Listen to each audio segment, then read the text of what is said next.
अस्सलाम वालेकुम वरहमतुल्लाह। My name is Mohammad हारून। बेटा, जैसा कि हमने स्टार्ट किया हुआ था किंगडम एनिमेलिया, और लास्ट लेक्चर के अंदर हमने फाइलम आर्थ्रोपोडा को कंप्लीट कर लिया था। आज के इस लेक्चर के अंदर हमने नेक्स्ट फाइलम स्टार्ट करना है, फाइलम मोलस्का। तो स्टार्ट करते हैं phylum Mollusca. Basically phylum Mollusca को मोलस्का क्यों कहते हैं, पहले तो थोड़ा सा स्पेलिंग के लिहाज से भी देख लें इसको कि यहाँ डबल एल आएगा और के की जगह पे सी भी आ सकता है। तो दोनों स्पेलिंग ठीक है, के भी आ सकता है मोलस्का में, और इसके अलावा बाज़ बुक्स के अंदर सी से भी उन्होंने रिप्रेजेंट किया हुआ होता है। तो फाइलम मोलस्का को सॉफ्ट बॉडीड ऑर्गेनिज्म कहते हैं। सॉफ्ट बॉडीड ऑर्गेनिज्म यानी इनकी जो बॉडी है काफ़ी सॉफ्ट होती है, नरम होती है। यानी कि अगर आप स्नेल देखें ना, इसकी जो फेमस एग्जांपल है फाइलम मोलस्का के स्नेल्स वगैरह, गार्डन स्नेल जो हमें बाग में आम नज़र आ जाते हैं।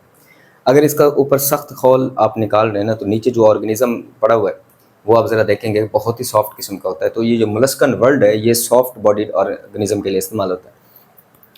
तो ये सॉफ्ट बॉडीड ऑर्गेनिजम्स इनको कहते हैं, और ये सेकंड लार्जेस्ट फाइलम है। ये एमसीक्यूज के लिए आप लोगों को याद होना चाहिए। तकरीबन 1 लाख के करीब, 1 लाख के करीब इसके जो हैं वो टोटल नंबर ऑफ स्पीशीज़ हैं। तो ये कुछ बातें थी फाइलम मोलस्का के इंट्रोडक्शन में। उसके बाद जो नेक्स्ट है बेटा वो है हैबिट एंड हैबिटेट, कि ये खुराक कैसे हासिल करेंगे, और इसके अलावा जो है ये इनका हैबिटेट क्या होता है। तो सबसे पहले हैबिटेट है, ये दो तरह के हैबिटेट में रह सकते हैं। टेरेस्ट्रियल हैबिटेट में भी रह सकते हैं और इसके अलावा एक्वेटिक में भी रह सकते हैं। टेरेस्ट्रियल में सबसे बेस्ट एग्जांपल है स्नेल्स वगैरह, और स्लग्स भी टेरेस्ट्रियल में आते हैं लेकिन नमदार जगह पे होते हैं। ठीक है। एक्वेटिक जो पानी के अंदर रहते हैं, तो फर्दर इनकी दो जो है हमारे पास टाइप्स बनेंगी। फर्स्ट वन है जो फ्रेश वाटर में भी रहेंगे, और सेकंड वन वो हैं जो मेरीन इन्वायरमेंट में आपको मिल सकते हैं, समुद्र में भी मिल सकते हैं। क्लियर। तो ये थी इनके पास हैबिटेट कि ये कहाँ रहते हैं। खुराक हासिल करने के तरीके के कुछ जो है वो आप कह सकते हैं सिंपल फ्री लिविंग होते हैं। खुराक का जो इनका अंदाज होगा, कुछ हर्बीवोर्स होते हैं, कुछ कार्निवोर्स वगैरह भी होते हैं। उसके बाद कुछ बेसिक टर्म्स हैं, मेलाकोलॉजी और कॉन्कोलॉजी। ये आपको सिर्फ इंफॉर्मेशन के लिए बता रहा हूँ, इसको आप लोगों ने नोट करना है। स्टडी ऑफ मोलस्का, मोलस्कन की स्टडी को बेटा मेलाकोलॉजी कहा जाता है। क्लियर। स्टडी ऑफ मोलस्कन्स, मोलस्कन्स की स्टडी को हम क्या कहते हैं बेटा, मेलाकोलॉजी कहते हैं। कॉन्कोलॉजी क्या है, बेसिकली स्टडी ऑफ शेल्स। ये जो शेल्स है ना मोलस्कन के बाहर, डिफरेंट तरह के शेल्स होते हैं, डिफरेंट उनकी कंपोजिशन होती है। मैरीन इन्वायरमेंट में शेल्स की जो है वो रिजिडिटी अलग होती है। इसके अलावा जो टेरेस्ट्रियल है उनकी रिजिडिटी अलग अंदाज में होती है, साल्ट अलग अलग होते हैं। तो इसी तरह उनके शेल्स का मुताला करना क्या कहलाता है बेटा, कॉन्कोलॉजी कहलाता है। ये कुछ बेसिक टर्म्स थी जो आपको याद होनी चाहिए। उसके बाद अगर हम इनके अंदर सिमेट्री की बात करें, तो इनके अंदर बायलैटरल सिमेट्री होती है। ऑलमोस्ट तमाम जो इसके ऑर्गेनिज्म है सब के अंदर बायलैटरल होते हैं सिवाय स्नेल्स के। स्नेल्स वाहिद ऐसे हैं जिनके जो के एसिमेट्रिकल हैं। एसिमेट्रिकल दैट मीन्स इनमें कोई सिमेट्री नहीं होती। हाँ, एक बात याद रखना, स्नेल का जो लार्वा होता है, लार्वा उसमें बायलैटरल सिमेट्री होती है। अब ये बार बार मैं कह रहा हूँ कि bilateral symmetry, asymmetrical, radial symmetry, ये सारे बेसिक टर्म्स है। आपने शुरू के जो इंट्रोडक्शन था ना इस चैप्टर का, वहाँ बेसिक टर्म्स जो है तकरीबन हमारे 10 लेक्चर हुआ उस पर, उनको हमने कवर किया हुआ। क्लियर। तो सिमेट्री क्या है बेटा, मोस्टली एनिमल्स के अंदर क्या होगी, मोलस्कन के अंदर बायलैटरल सिमेट्री होगी। लेकिन जो स्नेल है, अडल्ट स्नेल के एसिमेट्रिकल होता है, लेकिन उसके जो लार्वा होते हैं बेटा वो बायलैटरल सिमेट्री रखते हैं।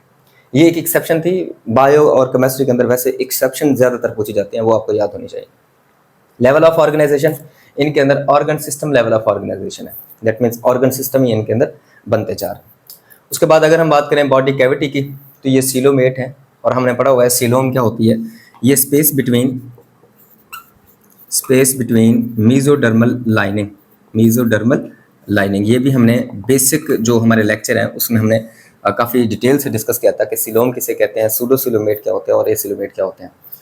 तो ये सीलोमेट होते हैं बेटा, इनके अंदर स्पेस होती है। मीजोडर्म के दरमियान क्या मौजूद होती है बेटा, स्पेस मौजूद होती है। जर्म लेयर्स की बात करें तो इनके पास 3 जर्म लेयर्स होते हैं, इसलिए ये क्या है बेटा, ट्रिप्लोब्लास्टिक है। अब वो 3 जर्म लेयर्स कौन कौन सी होती हैं, एंडोडर्म है, एंडोडर्म, और इसके अलावा एक्टोडर्म, और थर्ड वन है बेटा मीजोडर्म। तो इनके पास 3 जर्म लेयर होती हैं, तो इसलिए हम उन्हें क्या कहते हैं बेटा, ट्रिप्लोब्लास्टिक कहते हैं। बॉडी वॉल की अगर बात करें तो एक तो इनके पास सिंगल लेयर होगी एपिडर्मिस की बॉडी वॉल में, सिंपल आपने एमसीक्यूज के लिए याद रखना है, और इसके अलावा इनके बाहर शेल भी मौजूद होता है। क्लियर। तो शेल की जो कंपोजिशन है, जब हम स्केलेटन डिस्कस करेंगे इंशाल्लाह, वहाँ पर हम कंपैरिजन सीखेंगे कि जो फ्रेश वाटर एनिमल्स होते हैं या फ्रेश वाटर मोलस्कन्स होते हैं या टेरेस्ट्रियल हैं या जो समुद्रों के अंदर रहते हैं, इनके शेल में क्या डिफरेंस होता है वो हमने अगले लेक्चर में इंशाल्लाह नेक्स्ट डिस्कस करना है हमने। तो बॉडी वॉल के बाद जो नेक्स्ट पार्ट है बेटा, जो कि मोस्ट इंपॉर्टेंट है, ये आपकी बेसिक है बॉडी पार्ट्स। बॉडी वॉल अलग है, बॉडी पार्ट्स अलग है। इनके पास कौन कौन से बॉडी पार्ट्स हैं वो ज़रा हम डिटेल से देखते हैं कि इनके अंदर कौन कौन से हिस्से मौजूद होते हैं। तो उनमें से हमारी बुक के अंदर कौन से हिस्से बताए गए हैं, तो वो सारे MCQs और वो सारी ऑब्जेक्टिव वगैरह और इसके अलावा जो है कुछ शॉर्ट क्वेश्चंस भी यहाँ इसके अंदर हम कवर करेंगे। बॉडी वॉल को या बॉडी पार्ट्स को डिस्कस करने से पहले मैं आपको थोड़ा सा ये बता दूं कि पहले हम कुछ डायग्राम को डिस्कस करेंगे अच्छे डिटेल से। जब वो समझ आ जाएगी फिर उसके बाद जो बुक की लाइंस हैं उनको हम साथ साथ पढ़ेंगे। तो यहाँ पर मैंने इनका एक मेंबर है फाइलम मोलस्का का, जो कि स्नेल, उसको हम डिटेल से यहाँ पर डिस्कस करने लगे। तो ये जो डायग्राम है वो स्नेल की है, ये कंप्लीट स्नेल का एक्सटर्नल व्यू है, बाहर से कैसे नजर आता है। फिर हमने उसको ऐसे कट किया, कट करने के बाद इंटरनली कौन कौन से हिस्से मौजूद होते हैं, तो उसका ये इंटरनल सेगमेंट हमने लिया हुआ है। तो स्नेल के पास क्या क्या चीज़ें मौजूद होती हैं बेटा, एक तो आइज़ होती हैं, ठीक है, और इसके अलावा इनके पास टेंटिकल्स होते हैं। टेंटिकल के अंदर रिसेप्टर्स होते हैं जो स्टिमुलस को फील करवाने का काम करते हैं। इसके अलावा इनके पास माउथ होता है और इनकी एलिमेंट्री कैनाल होती है, और एलिमेंट्री कैनाल के बाद जो एनस है वो भी हेड के करीब ही यहाँ पर ओपन हो रही होती है। ये एक बहुत इंपॉर्टेंट मॉडिफिकेशन है। इस प्रोसेस को हम कहते हैं टॉर्शंस।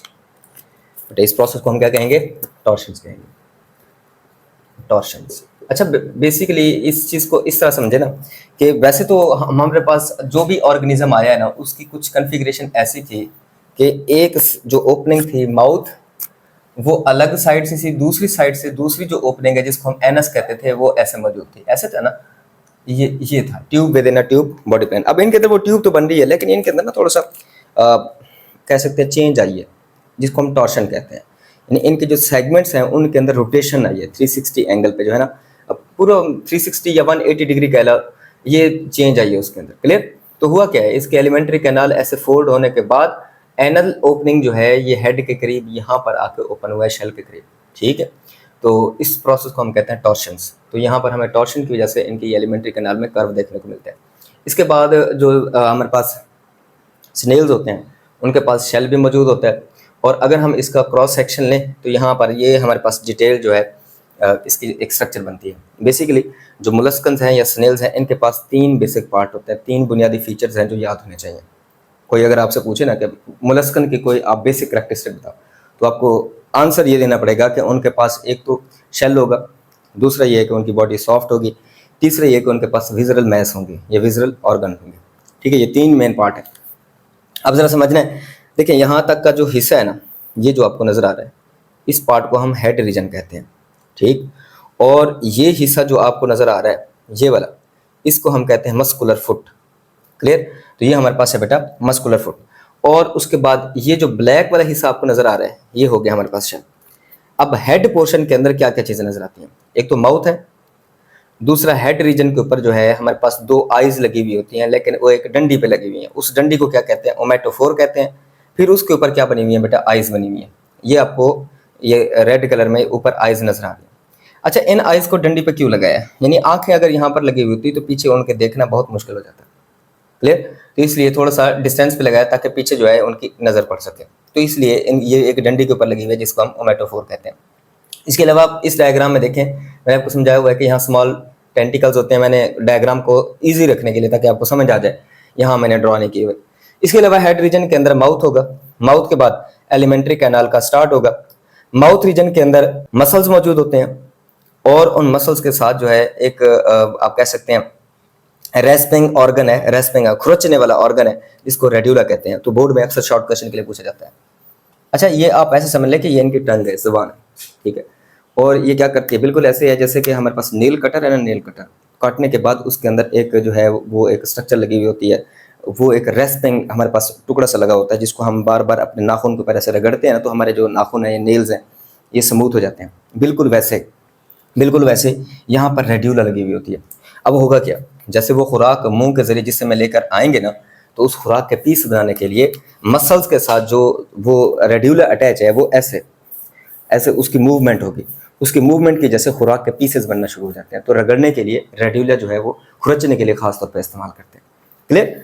अब जो खुराक है एलिमेंट्री कैनाल में आएगी और एलिमेंट्री कैनाल में डाइजेस्टिव सिस्टम है, यानी कि ये कंप्लीट डाइजेस्टिव सिस्टम है, इसके अंदर डाइजेस्टिव ग्लैंड्स वगैरह लगे होते हैं जो खुराक को डाइजेस्ट करने का काम करते हैं। फिर उसके बाद खुराक जो अनडाइजेस्टेड फूड है वो यहाँ पर इस कैविटी के अंदर एनल्स के जरिए ओपन होगी। क्लियर। अच्छा, ये कुछ स्ट्रक्चर्स थी हमारे पास हेड रीजन के अंदर। उसके बाद इनके पास मस्कुलर फुट होता है, इसको हम मस्कुलर फुट कहते हैं। फुट तो सिंपल लिखा हुआ है, यहाँ पर एक वर्ड ऐड कर सकते हैं मस्कुलर, यानी कि ये मसल का बना हुआ है और इनकी जो मूवमेंट होती है ना, क्रीप करके चलते हैं, यानी ऐसे ऐसे ऐसे ऐसे इस तरह। और जब ये चलते हैं ना तो पीछे जो है ना वो एक थिक सेक्रेशन भी निकलती रहती है, स्लग्स के अंदर तो खासतौर पर वाज़ेह नजर आती है। क्लियर। उसके बाद जो है अगर हम देखें, एक इनके पास हम ऐसे ऊपर की तरफ उभरा हुआ हिस्सा होता है जिसको हम कहते हैं विजरल हम। ठीक है। और विजरल हम के ये जो लेयर है, क्लियर, तो इस लेयर को हम क्या कहते हैं, विजरल लेयर कहते हैं, विजरल लेयर। इस लेयर की भी वजह से क्या होता है, इसके अंदर होती है फोल्डिंग। फोल्डिंग की वजह से फिर बैक फोल्डिंग होगी तो एक मोटी सी लेयर बनती है, ये जो आपको नजर आ रही है ये वाली, ये एक लेयर बनती है। किसकी जैसे हुई है, जो विजरल लेयर थी। अब विजरल लेयर हम विजरम क्यों कहते हैं, विजरल ऑर्गन कहते हैं इंटरनल ऑर्गन। जैसे हमारे पेट के अंदर जो है लीवर भी मौजूद है, उसी के अंदर जो है चेस्ट कैविटी के अंदर, और इसकी बात करें तो इसको इस सारे को हम, ये विजरल पार्ट है हमारा। इसके अंदर हमारा डाइजेस्टिव सिस्टम है, इसमें हमारे किडनी वगैरह है, इसके अंदर हमारे लीवर वगैरह है और हार्ट वगैरह शामिल है। तो ये सारे के सारे क्या कहलाते हैं बेटा, विजरल ऑर्गन हमारा कहलाता है या विजरल पार्ट कहलाता है। तो ये हिस्सा विजरल पार्ट कहलाता है। तो वजह क्या है, इधर जो एलिमेंट्री कैनाल का हिस्सा भी है, इधर एक्सक्रीटरी सिस्टम का हिस्सा भी है, यहाँ पर आपको जो है सर्कुलेटरी सिस्टम भी यहाँ नजर आएगा, रिप्रोडक्टिव सिस्टम भी यहाँ नजर आएगा इसी जगह के अंदर। इसलिए हम इसको विजरम भी कहते हैं या विजरल ऑर्गन भी कहते हैं, विजरल पार्ट भी कहते हैं। ठीक है। अच्छा, अब उस विजरल लेयर के अंदर फोल्डिंग हुई है, बैक फोल्डिंग हुई है, तो एक मोटी सी लेयर बन गई है ब्लू शेड में जो आपको नजर आ रही है। इसको हम क्या कहते हैं, मेंटल भी कहते हैं, और इसके अलावा इसका दूसरा नाम होता है पेलिया। ठीक है। तो इस मेंटल ने क्या करना है, इसके कुछ जो सेल्स होते हैं वो ग्लैंड्यूलर होते हैं, उन्होंने एक थिक सेक्रेशंस बनाकर एक नई लेयर बनानी है जिसको हम शेल कहेंगे। क्लियर। तो ये यहाँ मौजूद है। अब उसके बाद ये जो मेंटल है और जो विजुअल ऑर्गन है या विजुअल लेयर है, इसके दरमियान ये जो स्पेस आपको नजर आ रही है, इस स्पेस को बेटा कहते हैं मेंटल कैविटी। क्लियर। ये मैंने यहाँ पर इसको रिप्रेजेंट किया हुआ, ये मेंटल कैविटी है और यहाँ पर ये हिस्सा मेंटल हो गया। इनके दरमियान जो ये वाली लेयर है इसको हम क्या कहेंगे बेटा, सिंपल विजुअल लेयर भी कहते हैं। इस मेंटल कैविटी के अंदर अगर आप गौर करें तो मैंने ये छोटे छोटे धागों की शक्ल में कुछ स्ट्रक्चर्स बनाई है, इनको हम लंग्स कहते हैं। इनको हम सिंपल लैंग्वेज में कहते हैं फीदरी लंग्स, फीदरी लंग्स कहते हैं। क्लियर। तो फीदर जैसे जैसे सॉफ्ट होते हैं ना, वैसे ही कुछ लंग्स लगे हुए होते हैं जो गैसेस एक्सचेंज में अपना रोल प्ले कर रहे होते हैं। तो यहाँ पर जो लंग्स है ना, इनके दो मेन फंक्शन हैं, जहाँ पर ये रेस्पिरेशन में अपना रोल प्ले कर रहे होते हैं, साथ साथ ये एक्सक्रीशन के अंदर भी अपना रोल प्ले कर रहे होते हैं। जी, ये एक मोस्ट इंपॉर्टेंट डेवलपमेंट है कि यहाँ लंग्स एक्सक्रीशन में भी अपना रोल प्ले करते हैं। क्लियर बेटा। तो आप देख रहे हैं इसी मेंटल कैविटी के अंदर गैसेस एक्सचेंज भी हो रहा है, एक्सक्रीशन भी हो रही है, और इसके अलावा जो अनडाइजेस्टेड फूड है इसको भी यहाँ निकाला जाता है। क्लियर। अब यहाँ एक रास्ता ये भी आपको नजर आ रहा है, ठीक है, जो इस मेंटल कैविटी के अंदर खुल रहा है, इसको हम कहते हैं इनहेलेंट साइफॉन। और उसके बाद ये यहाँ से जो वाटर यहाँ से एंटर होगा और फिर उसके बाद यहाँ इसी रास्ते से निकल जाएगा, इसको हम एक्सेलेंट साइफॉन भी कहते हैं। तो ये हमारे पास कुछ स्ट्रक्चर्स थी, इसमें हमने देखा मस्कुलर फुट, हेड रीजन के अंदर रेड्यूला देखा है, एलिमेंट्री कैनाल देखे, मसल देखे, ओमेटोफोर, और इसके अलावा आइज देखी है, और जो विजुअल लेयर है इसने मेंटल बनाई है, और इन दोनों के दरमियान स्पेस को मेंटल कैविटी कहते हैं। उसमें लंग्स आपको नजर आएंगे जो रेस्पिरेशन में भी अपना रोल प्ले करते हैं, एक्सक्रीशन के अंदर भी अपना रोल प्ले करेंगे। इसके अलावा जो मेंटल है या पेली है, इसने एक थिक जो है शेल भी बनाया हुआ है, ये शेल आपको यहाँ पर नजर आ रहा है। तो ये शेल इनके प्रोटेक्शन के लिए यहाँ पर अपना रोल प्ले करता है। अब वन बाय वन हम क्या करते हैं, थ्योरी इसकी लिखते हैं और उन तमाम ऑर्गन्स को साथ साथ डिस्कस करते हैं ताकि आप लोग नोट्स बना सको। जी, तो हमने क्या किया हुआ है, मोलस्कन की बॉडी को 3 हिस्सों में डिवाइड किया हुआ है। हेड रीजन है, और हेड रीजन के अंदर आपको आइज नजर आएंगी। इसके अलावा हेड रीजन के अंदर और क्या चीज़ें आपको नजर आती हैं, माउथ नजर आता है। इसके अलावा हेड रीजन के अंदर एक रेस्पिंग ऑर्गन है, रेस्पिंग ऑर्गन, इसको हम क्या कहते हैं बेटा, रेड्यूला कहते हैं, वो भी यहाँ पर मौजूद है। इसके अलावा स्मॉल टेंटिकल्स भी होते हैं जिनके अंदर रिसेप्टर्स मौजूद होते हैं, receptors. Clear.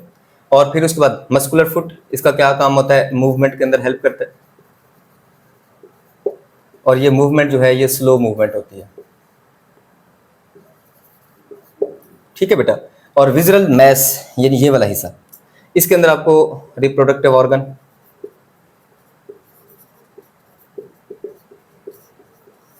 Excretory organ, circulatory organs, etc, यानी ये सारे के सारे ऑर्गन आपको नजर आएंगे। और फिर उसके बाद इस विजुअल लेयर की विजुअल जो पार्ट है इसके बाहर एक लेयर होती है जिसको हम क्या कहते हैं, विजुअल लेयर कहते हैं। विजुअल लेयर ने आगे फोल्ड होने के बाद मेंटल या क्या बना देना है बेटा, पेलिया बना देना है। फिर इस मेंटल या पेलिया से आगे क्या रिलीज होंगे, शेल रिलीज होंगे। क्यों इनमें से शेल रिलीज होते हैं, क्योंकि जो मेंटल है इसके अंदर ग्लैंड्यूलर सेल मौजूद होते हैं, ग्लैंड्यूलर शेल या ग्लैंड्यूलर सेल्स मौजूद हैं। क्लियर। और फिर उसके बाद मेंटल और विजुअल लेयर के दरमियान जो कैविटी मौजूद है उसको हम कहते हैं मेंटल कैविटी। तो मेंटल कैविटी का आगे रोल किस में होता है, मेंटल कैविटी का आगे फर्दर यहां पर क्या हो रहा होता है, गैसेस एक्सचेंज भी हो रहा होता है,